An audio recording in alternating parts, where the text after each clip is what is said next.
Chapter 6. The ordeal was not so dreadful after all. Dr. Trent was as gruff and abrupt as usual, but he did not tell her her ailment was imaginary. After he had listened to her symptoms and asked a few questions and made a quick examination, he sat for a moment looking at her quite intently. Valancy thought he looked as if he were sorry for her. She caught her breath for a moment. Was the trouble serious? Oh, it couldn't be, surely. It really hadn't bothered her much, only lately it had got a little worse. Dr. Trent opened his mouth, but before he could speak the telephone at his elbow rang sharply. He picked up the receiver. Valancy, watching him, saw his face change suddenly as he listened. Low, yes, yes, what? Yes, yes. A brief interval. My God. Dr. Trent dropped the receiver, dashed out of the room and upstairs without even a glance at Valancy. She heard him rushing madly about overhead, barking out a few remarks to somebody, presumably his housekeeper. Then he came tearing downstairs with a club bag in his hand, snatched his hat and coat from the rack, jerked open the street door, and rushed down the street in the direction of the station. Valancy sat alone in the little office, feeling more absolutely foolish than she had ever felt before in her life. Foolish and humiliated. So this was all that had come of her heroic determination to live up to John Foster and cast fear aside. Not only was she a failure as a relative and non-existent as a sweetheart or friend, but she was not even of any importance as a patient. Dr. Trent had forgotten her very presence in his excitement over whatever message had come by the telephone. She had gained nothing by ignoring Uncle James and flying in the face of family tradition. For a moment she was afraid she was going to cry. It was all so ridiculous. Then she heard Dr. Trent's housekeeper coming down the stairs. Valancy rose and went to the office door. "The doctor forgot all about me," she said with a twisted smile. "Well, that's too bad," said Mrs. Patterson sympathetically, "but it wasn't much wonder, poor man. That was a telegram they phoned over from the port. His son has been terribly injured in an auto accident in Montreal. The doctor had just 10 minutes to catch the train. I don't know what he'll do if anything happens to Ned. He's just bound up in the boy. You'll have to come again, Miss Sterling. I hope it's nothing serious." "Oh, no, nothing serious," agreed Valancy. She felt a little less humiliated. It was no wonder poor Dr. Trent had forgotten her at such a moment. Nevertheless, she felt very flat and discouraged as she went down the street. Valancy went home by the shortcut of Lover's Lane. She did not often go through Lover's Lane, but it was getting near supper time and it would never do to be late. Lover's Lane wound back of the village, under great elms and maples, and deserved its name. It was hard to go there at any time and not find some canoodling couple, or young girls in pairs, arms intertwined, earnestly talking over their little secrets. Valancy didn't know which made her feel more self-conscious and uncomfortable. This evening she encountered both. She met Connie Hale and Kate Bailey in new pink organdy dresses with flowers stuck coquettishly in their glossy, bare hair. Valancy had never had a pink dress or worn flowers in her hair. Then she passed a young couple she didn't know, dandering along, oblivious to everything but themselves. The young man's arm was around the girl's waist quite shamelessly. Valancy had never walked with a man's arm about her.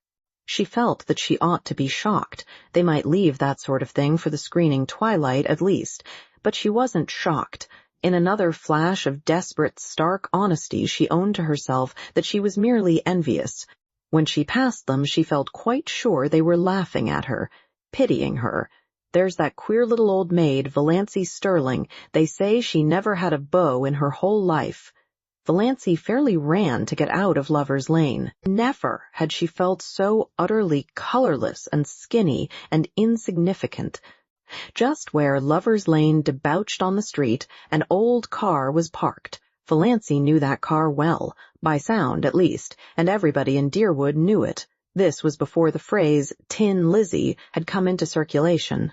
In Deerwood, at least, but if it had been known, this car was the tinniest of Lizzie's, though it was not a Ford, but an old gray Slauson. Nothing more battered and disreputable could be imagined. It was Barney Snaith's car, and Barney himself was just scrambling up from under it in overalls plastered with mud.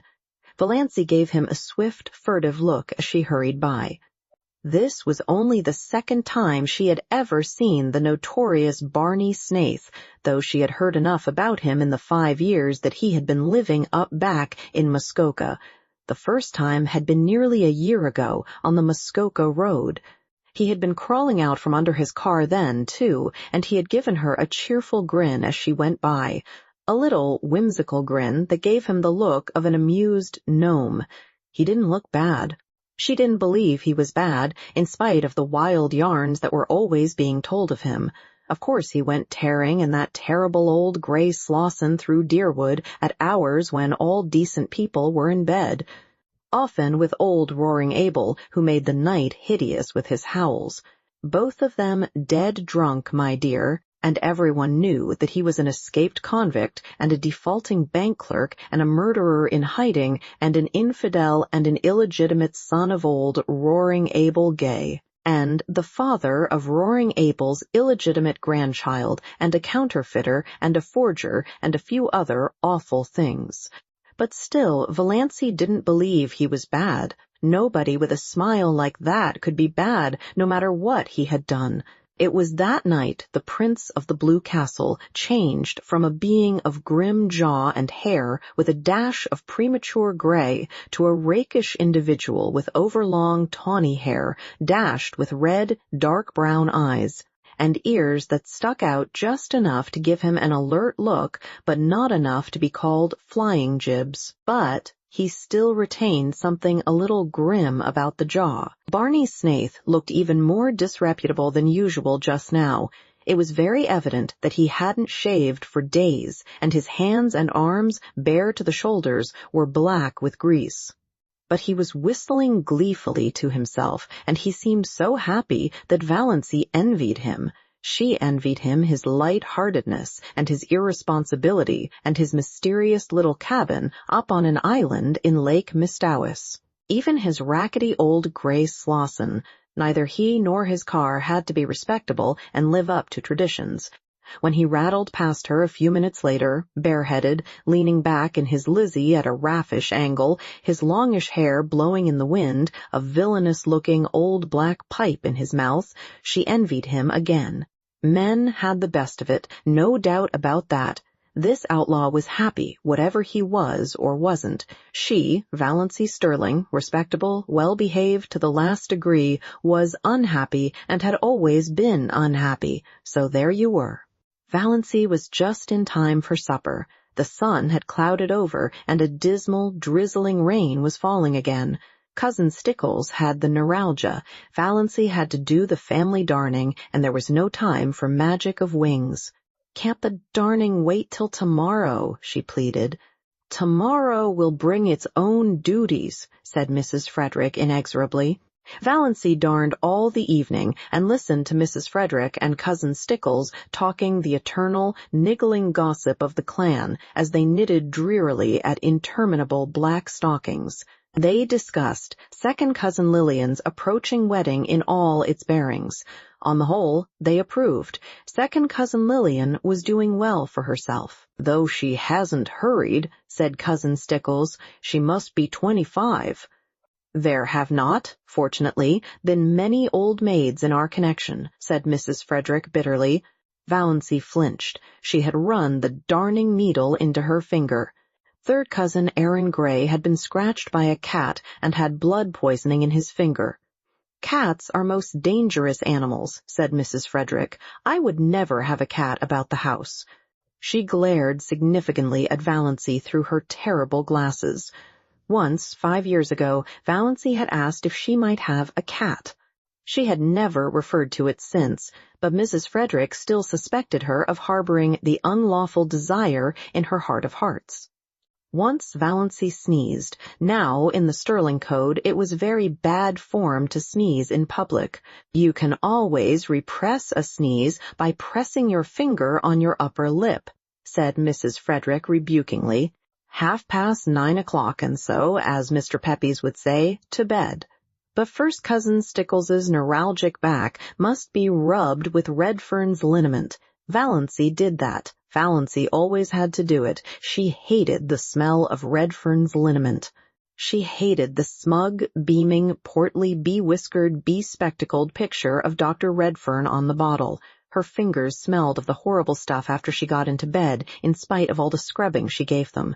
Valancy's day of destiny had come and gone. She ended it as she had begun it, in tears. Chapter 7. There was a rosebush on the little Sterling lawn, growing beside the gate. It was called Doss's rosebush. Cousin Georgiana had given it to Valancy 5 years ago, and Valancy had planted it joyfully. She loved roses. But, of course, the rosebush never bloomed. That was her luck. Valancy did everything she could think of and took the advice of everybody in the clan, but still the rosebush would not bloom. It throve and grew luxuriantly, with great leafy branches untouched of rust or spider, but not even a bud had ever appeared on it. Valancy, looking at it 2 days after her birthday, was filled with a sudden, overwhelming hatred for it. The thing wouldn't bloom very well then. She would cut it down. She marched to the tool room in the barn for her garden knife, and she went at the rosebush viciously. A few minutes later, horrified Mrs. Frederick came out to the veranda and beheld her daughter slashing insanely among the rosebush boughs. Half of them were already strewn on the walk. The bush looked sadly dismantled. "Doss, what on earth are you doing? Have you gone crazy?" "No," said Valancy. She meant to say it defiantly, but habit was too strong for her. She said it deprecatingly. I just made up my mind to cut this bush down. It is no good. It never blooms, never will bloom." "That is no reason for destroying it," said Mrs. Frederick sternly. "It was a beautiful bush and quite ornamental. You have made a sorry-looking thing of it." "Rose trees should bloom," said Valancy a little obstinately. "Don't argue with me, Doss. Clear up that mess and leave the bush alone. I don't know what Georgiana will say when she sees how you have hacked it to pieces. Really, I'm surprised at you, and to do it without consulting me." "The bush is mine," muttered Valancy. "What's that? What did you say, Doss?" "I only said the bush was mine," repeated Valancy humbly. Mrs. Frederick turned without a word and marched back into the house. The mischief was done now. Valancy knew she had offended her mother deeply and would not be spoken to or noticed in any way for 2 or 3 days. Cousin Stickles would see to Valancy's bringing up, but Mrs. Frederick would preserve the stony silence of outraged majesty. Valancy sighed and put away her garden knife, hanging it precisely on its precise nail in the tool shop. She cleared away the severed branches and swept up the leaves. Her lips twitched as she looked at the straggling bush. It had an odd resemblance to its shaken, scrawny donor, little cousin Georgiana herself. "I certainly have made an awful-looking thing of it," thought Valancy. But she did not feel repentant. Only sorry she had offended her mother. Things would be so uncomfortable until she was forgiven.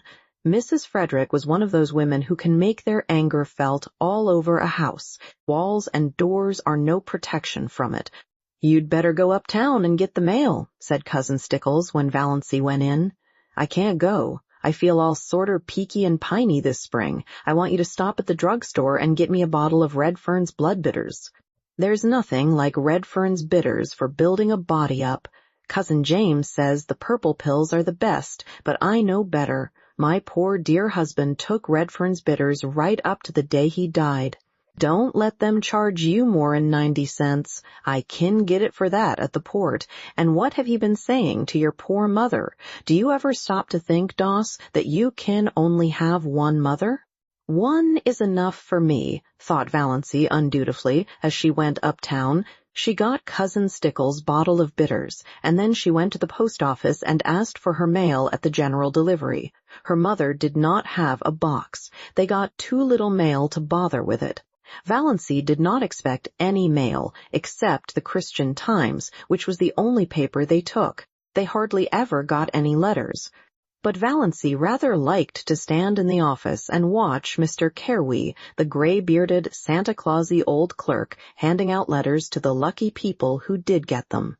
He did it with such a detached, impersonal, Jove-like air, as if it did not matter in the least to him what supernal joys or shattering horrors might be in those letters for the people to whom they were addressed. Letters had a fascination for Valancy, perhaps because she so seldom got any. In her blue castle, exciting epistles, bound with silk and sealed with crimson, were always being brought to her by pages in livery of gold and blue. But in real life, her only letters were occasional perfunctory notes from relatives or an advertising circular. Consequently, she was immensely surprised when Mr. Carewee, looking even more Jovian than usual, poked a letter out to her. Yes, it was addressed to her plainly, in a fierce black hand, Ms. Valancy Sterling, Elm Street, Deerwood, and the postmark was Montreal. Valancy picked it up with a little quickening of her breath. Montreal! It must be from Dr. Trent. He had remembered her, after all. Valancy met Uncle Benjamin coming in as she was going out, and was glad the letter was safely in her bag. "What," said Uncle Benjamin, "is the difference between a donkey and a postage stamp?" "I don't know." "What?" answered Valancy dutifully. "One you lick with a stick, and the other you stick with a lick. Ha, ha." Uncle Benjamin passed in, tremendously pleased with himself. Cousin Stickles pounced on the Times when Valancy got home, but it did not occur to her to ask if there were any letters. Mrs. Frederick would have asked it, but Mrs. Frederick's lips at present were sealed. Valancy was glad of this. If her mother had asked if there were any letters, Valancy would have had to admit there was. Then she would have had to let her mother and Cousin Stickles read the letter, and all would be discovered. Her heart acted strangely on the way upstairs, and she sat down by her window for a few minutes before opening her letter. She felt very guilty and deceitful. She had never before kept a letter secret from her mother. Every letter she had ever written or received had been read by Mrs. Frederick. That had never mattered. Valancy had never had anything to hide. But this did matter. She could not have anyone see this letter. But her fingers trembled with a consciousness of wickedness and unfilial conduct as she opened it. Trembled a little, too, perhaps, with apprehension. She felt quite sure there was nothing seriously wrong with her heart, but one never knew. Dr. Trent's letter was like himself, blunt, abrupt, concise, wasting no words. Dr. Trent never beat about the bush. "Dear Miss Sterling," and then a page of black, positive writing. Valancy seemed to read it at a glance. She dropped it on her lap, her face ghost white. Dr. Trent told her that she had a very dangerous and fatal form of heart disease, angina pectoris, evidently complicated with an aneurysm, whatever that was, and, in the last stages, he said, without mincing matters, that nothing could be done for her. If she took great care of herself, she might live a year, but she might also die at any moment. Dr. Trent never troubled himself about euphemisms. She must be careful to avoid all excitement and all severe muscular efforts. She must eat and drink moderately. She must never run. She must go upstairs and uphill with great care. Any sudden jolt or shock might be fatal. She was to get the prescription he enclosed, filled, and carry it with her always, taking a dose whenever her attacks came on. And he was hers truly, H.B. Trent. Valancy sat for a long while by her window.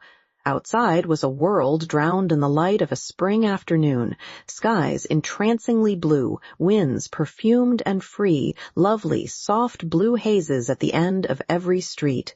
Over at the railway station, a group of young girls was waiting for a train. She heard their gay laughter as they chattered and joked. The train roared in and roared out again.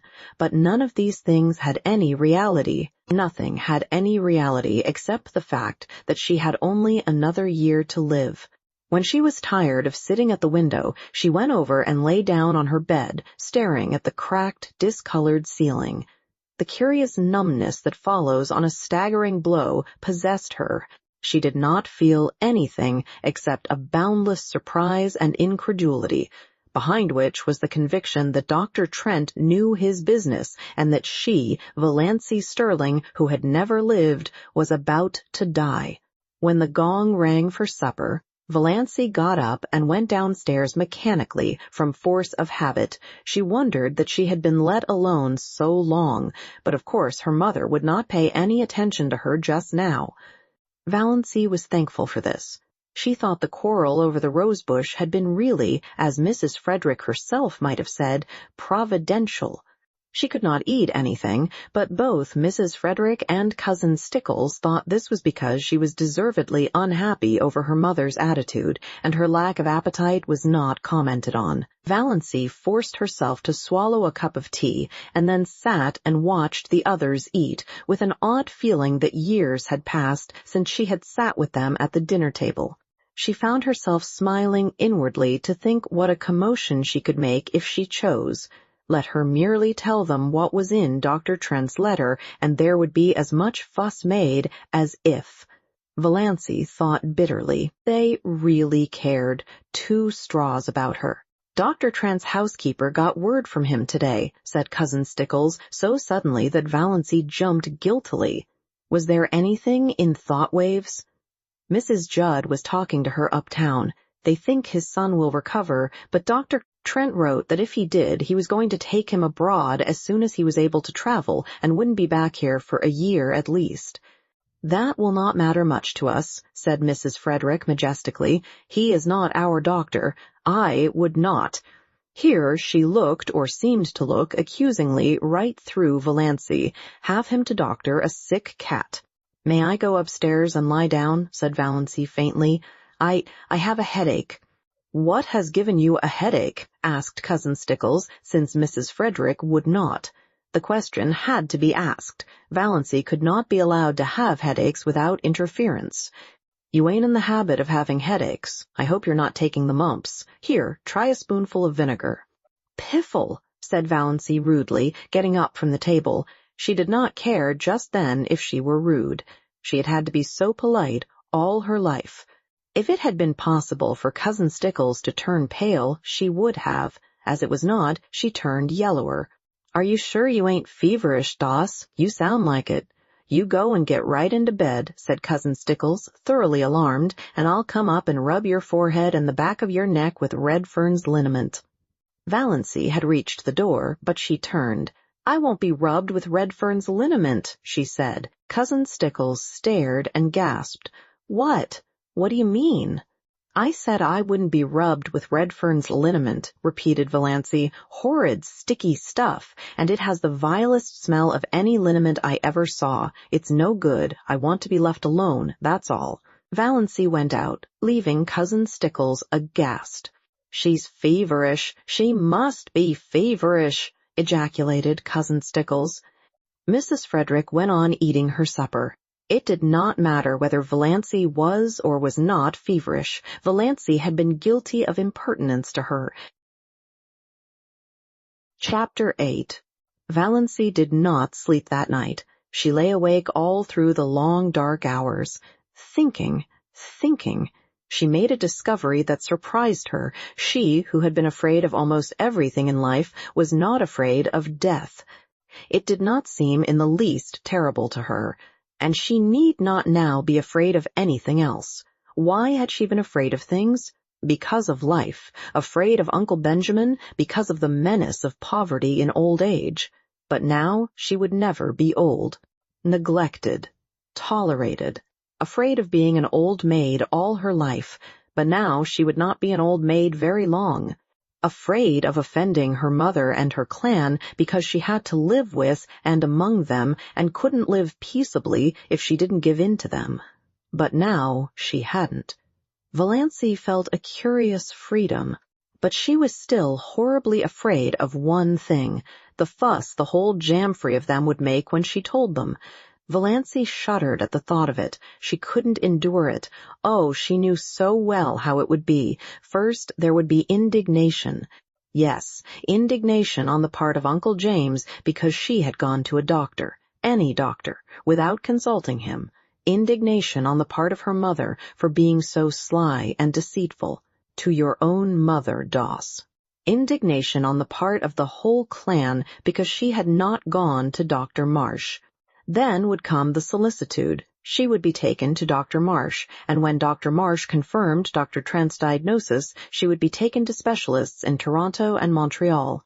Uncle Benjamin would foot the bill with a splendid gesture of munificence in thus assisting the widow and orphan, and talk forever after of the shocking fees specialists charged for looking wise and saying they couldn't do anything.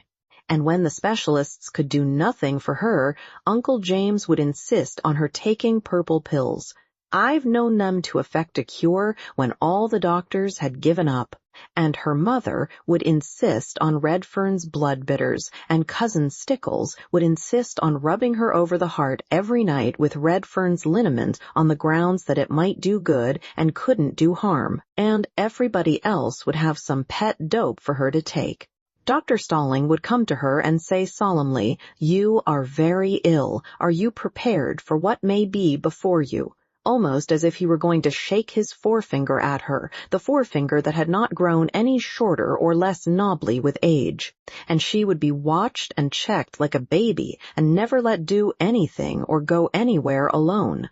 Perhaps she would not even be allowed to sleep alone lest she die in her sleep. Cousin Stickles or her mother would insist on sharing her room and bed. Yes, undoubtedly they would. It was this last thought that really decided Valancy. She could not put up with it, and she wouldn't. As the clock in the hall below struck 12, Valancy suddenly and definitely made up her mind that she would not tell anybody. She had always been told, ever since she could remember, that she must hide her feelings. It is not ladylike to have feelings, Cousin Stickles had once told her disapprovingly. Well, she would hide them with a vengeance. But though she was not afraid of death, she was not indifferent to it. She found that she resented it. It was not fair that she should have to die when she had never lived. Rebellion flamed up in her soul as the dark hours passed by. Not because she had no future, but because she had no past. I'm poor, I'm ugly, I'm a failure, and I'm near death, she thought. She could see her own obituary notice in the Deerwood Weekly Times, copied into the Port Lawrence Journal. A deep gloom was cast over Deerwood, etc., etc. Leaves a large circle of friends to mourn, etc., etc., etc. Lies, all lies. Gloom, forsooth. Nobody would miss her. Her death would not matter a straw to anybody. Not even her mother loved her. Her mother, who had been so disappointed that she was not a boy, or at least a pretty girl. Valancy reviewed her whole life between midnight and the early spring dawn. It was a very drab existence, but here and there an incident loomed out with a significance out of all proportion to its real importance. These incidents were all unpleasant in one way or another. Nothing really pleasant had ever happened to Valancy. I've never had one wholly happy hour in my life. Not one, she thought. I've just been a colorless non-entity.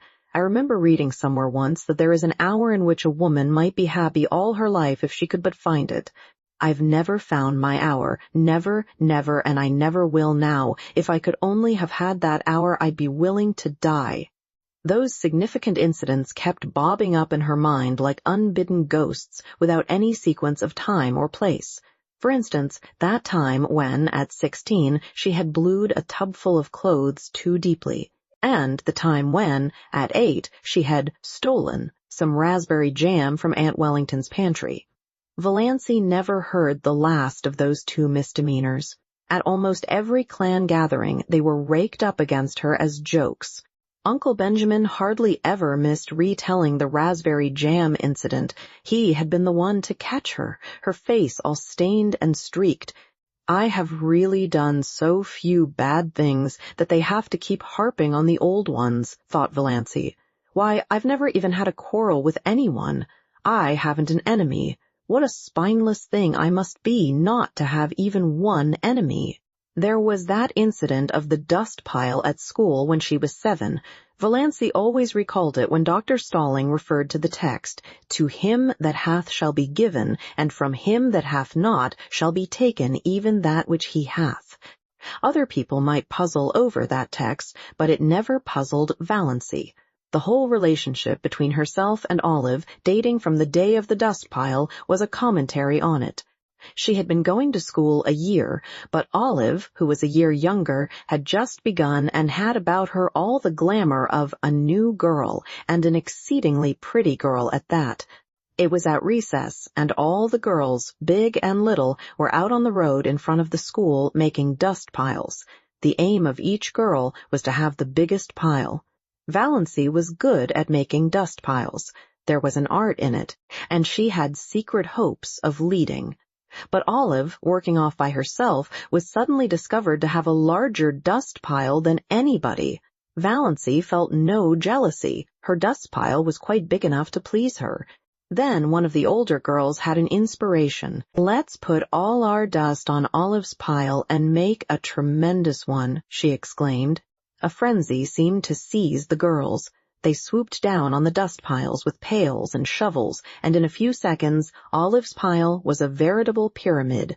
In vain Valancy, with scrawny, outstretched little arms, tried to protect hers. She was ruthlessly swept aside, her dust pile scooped up and poured on Olive's. Valancy turned away resolutely and began building another dust pile. Again a bigger girl pounced on it. Valancy stood before it, flushed, indignant, arms outspread. "Don't take it," she pleaded. "Please don't take it."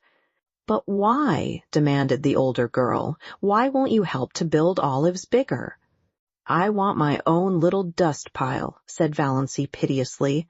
Her plea went unheeded. While she argued with one girl, another scraped up her dust pile. Valancy turned away, her heart swelling, her eyes full of tears. "Jealous? You're jealous," said the girls mockingly. "You were very selfish," said her mother coldly when Valancy told her about it at night. That was the first and last time Valancy had ever taken any of her troubles to her mother. Valancy was neither jealous nor selfish. It was only that she wanted a dust pile of her own. Small or big mattered not.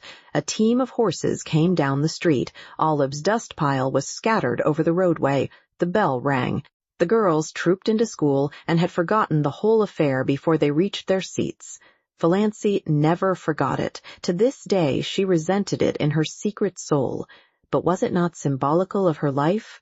"I've never been able to have my own dust pile," thought Valancy. The enormous red moon she had seen rising right at the end of the street one autumn evening of her 6th year. She had been sick and cold with the awful, uncanny horror of it, so near to her, so big. She had run in trembling to her mother, and her mother had laughed at her. She had gone to bed and hidden her face under the clothes in terror, lest she might look at the window and see that horrible moon glaring in at her through it. The boy who had tried to kiss her at a party when she was 15, she had not let him, she had evaded him and run. He was the only boy who had ever tried to kiss her.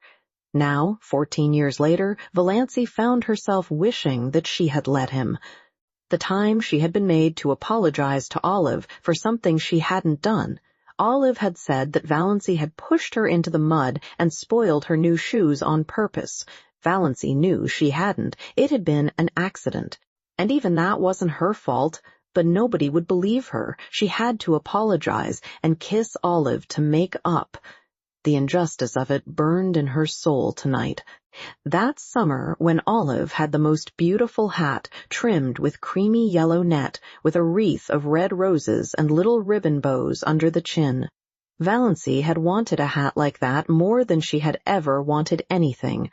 She pleaded for one and had been laughed at. All summer she had to wear a horrid little brown sailor with elastic that cut behind her ears. None of the girls would go around with her because she was so shabby. Nobody but Olive. People had thought Olive so sweet and unselfish. I was an excellent foil for her, thought Valancy. Even then she knew that. Valancy had tried to win a prize for attendance in Sunday school once, but Olive won it. There were so many Sundays Valancy had to stay home because she had colds. She had once tried to say a piece in school one Friday afternoon and had broken down in it. Olive was a good reciter and never got stuck. The night she had spent in Port Lawrence with Aunt Isabel when she was 10, Byron Sterling was there. From Montreal, 12 years old, conceited, clever. At family prayers in the morning, Byron had reached across and given Valancy's thin arm such a savage pinch that she screamed out with pain. After prayers were over, she was summoned to Aunt Isabel's bar of judgment. But when she said Byron had pinched her, Byron denied it. He said she cried out because the kitten scratched her. He said she had put the kitten up on her chair and was playing with it when she should have been listening to Uncle David's prayer. He was believed. In the Sterling clan, the boys were always believed before the girls. Valancy was sent home in disgrace because of her exceedingly bad behavior during family prayers, and she was not asked to Aunt Isabel's again for many moons. The time Cousin Betty Sterling was married, somehow Valancy got wind of the fact that Betty was going to ask her to be one of her bridesmaids. Valancy was secretly uplifted. It would be a delightful thing to be a bridesmaid. And of course, she would have to have a new dress for it, a pretty new dress, a pink dress. Betty wanted her bridesmaids to dress in pink, but Betty had never asked her, after all. Valancy couldn't guess why, but long after her secret tears of disappointment had been dried, Olive told her. Betty, after much consultation and reflection, had decided that Valancy was too insignificant. She would spoil the effect. That was 9 years ago. But tonight Valancy caught her breath with the old pain and sting of it. That day in her 11th year when her mother had badgered her into confessing something she had never done. Valancy had denied it for a long time, but eventually, for peace sake, she had given in and pleaded guilty. Mrs. Frederick was always making people lie by pushing them into situations where they had to lie. Then her mother had made her kneel down on the parlor floor between herself and Cousin Stickles and say, "Oh God, please forgive me for not speaking the truth." Valancy had said it, but as she rose from her knees, she muttered, "But, oh God, you know I did speak the truth." Valancy had not then heard of Galileo, but her fate was similar to his. She was punished just as severely as if she hadn't confessed and prayed. The winter she went to dancing school. Uncle James had decreed she should go and had paid for her lessons. How she had looked forward to it, and how she had hated it. She had never had a voluntary partner. The teacher always had to tell some boy to dance with her, and generally he had been sulky about it. Yet Valancy was a good dancer, as light on her feet as thistledown. Olive, who never lacked eager partners, was heavy. The affair of the button string, when she was 10. All the girls in school had button strings. Olive had a very long one with a great many beautiful buttons. Valancy had one. Most of the buttons on it were very commonplace, but she had 6 beauties that had come off Grandmother Sterling's wedding gown, sparkling buttons of gold and glass, much more beautiful than any Olive had. Their possession conferred a certain distinction on Valancy. She knew every little girl in school envied her the exclusive possession of those beautiful buttons. When Olive saw them on the button string, she had looked at them narrowly but said nothing. Then, the next day, Aunt Wellington had come to Elm Street and told Mrs. Frederick that she thought Olive should have some of those buttons. Grandmother Sterling was just as much Wellington's mother as Frederick's. Mrs. Frederick had agreed amiably. She could not afford to fall out with Aunt Wellington. Moreover, the matter was of no importance whatever. Aunt Wellington carried off 4 of the buttons, generously leaving 2 for Valancy. Valancy had torn these from her string and flung them on the floor. She had not yet learned that it was unladylike to have feelings, and had been sent supperless to bed for the exhibition. The night of Margaret Blunt's party. She had made such pathetic efforts to be pretty that night. Rob Walker was to be there. And 2 nights before, on the moonlit veranda of Uncle Herbert's cottage at Mistowis, Rob had really seemed attracted to her. At Margaret's party, Rob never even asked her to dance, did not notice her at all. She was a wallflower as usual. That, of course, was years ago. People in Deerwood had long since given up inviting Valancy to dances, but to Valancy its humiliation and disappointment were of the other day. Her face burned in the darkness as she recalled herself, sitting there with her pitifully crimped, thin hair and the cheeks she had pinched for an hour before coming in an effort to make them red. All that came of it was a wild story that Valancy Sterling was rouged at Margaret Blunt's party. In those days in Deerwood, that was enough to wreck your character forever. It did not wreck Valancy's or even damage it. People knew she couldn't be fast if she tried. They only laughed at her. "I've had nothing but a second-hand existence," decided Valancy. "All the great emotions of life have passed me by. I've never even had a grief. And have I ever really loved anybody? Do I really love Mother? No, I don't. That's the truth, whether it is disgraceful or not. I don't love her. I've never loved her. What's worse, I don't even like her, so I don't know anything about any kind of love. My life has been empty. Empty. Nothing is worse than emptiness. Nothing." Valancy ejaculated the last "nothing" aloud passionately. Then she moaned and stopped thinking about anything for a while. One of her attacks of pain had come on. When it was over, something had happened to Valancy. Perhaps the culmination of the process that had been going on in her mind ever since she had read Dr. Trent's letter. It was 3 o'clock in the morning. The wisest and most accursed hour of the clock. But sometimes it sets us free. "I've been trying to please other people all my life and failed," she said. "After this, I shall please myself. I shall never pretend anything again. I've breathed an atmosphere of fibs and pretenses and evasions all my life. What a luxury it will be to tell the truth. I may not be able to do much that I want to do, but I won't do another thing that I don't want to do. Mother can pout for weeks. I shan't worry over it. Despair is a free man. Hope is a slave." Valancy got up and dressed, with a deepening of that curious sense of freedom. When she had finished with her hair, she opened the window and hurled the jar of potpourri over into the next lot. It smashed gloriously against the schoolgirl complexion on the old carriage shop. "I'm sick of the fragrance of dead things," said Valancy. Chapter 9. Uncle Herbert and Aunt Alberta's silver wedding was delicately referred to among the Sterlings during the following weeks as the time we first noticed poor Valancy was a little, you understand? Not for worlds would any of the Sterlings have said out and out at first that Valancy had gone mildly insane or even that her mind was slightly deranged. Uncle Benjamin was considered to have gone entirely too far when he had ejaculated, "She's dippy, I tell you she's dippy," and was only excused because of the outrageousness of Valancy's conduct at the aforesaid wedding dinner. But Mrs. Frederick and Cousin Stickles had noticed a few things that made them uneasy before the dinner. It had begun with the rose bush, of course, and Valancy never was really quite right again. She did not seem to worry in the least over the fact that her mother was not speaking to her. You would never suppose she noticed it at all. She had flatly refused to take either purple pills or Redfern's bitters. She had announced coolly that she did not intend to answer to the name of Doss any longer. She had told Cousin Stickles that she wished she would give up wearing that brooch with Cousin Artemas Stickles's hair in it. She had moved her bed in her room to the opposite corner. She had read Magic of Wings Sunday afternoon. When Cousin Stickles had rebuked her, Valancy had said indifferently, "Oh, I forgot it was Sunday," and had gone on reading it.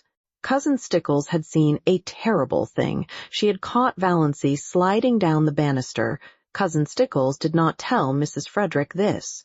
Poor Amelia was worried enough as it was. But it was Valancy's announcement on Saturday night that she was not going to go to the Anglican church any more that broke through Mrs. Frederick's stony silence. "Not going to church any more? Doss, have you absolutely taken leave?" "Oh, I'm going to church," said Valancy airily. "I'm going to the Presbyterian church. But to the Anglican church I will not go." This was even worse. Mrs. Frederick had recourse to tears, having found outraged majesty had ceased to be effective. "What have you got against the Anglican church?" she sobbed. "Nothing. Only just that you've always made me go there. If you'd made me go to the Presbyterian church, I'd want to go to the Anglican." "Is that a nice thing to say to your mother? Oh, how true it is that it is sharper than a serpent's tooth to have a thankless child." "Is that a nice thing to say to your daughter?" said unrepentant Valancy.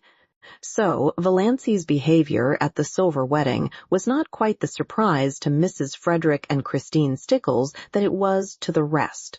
They were doubtful about the wisdom of taking her, but concluded it would make talk if they didn't. Perhaps she would behave herself, and so far no outsider suspected there was anything queer about her.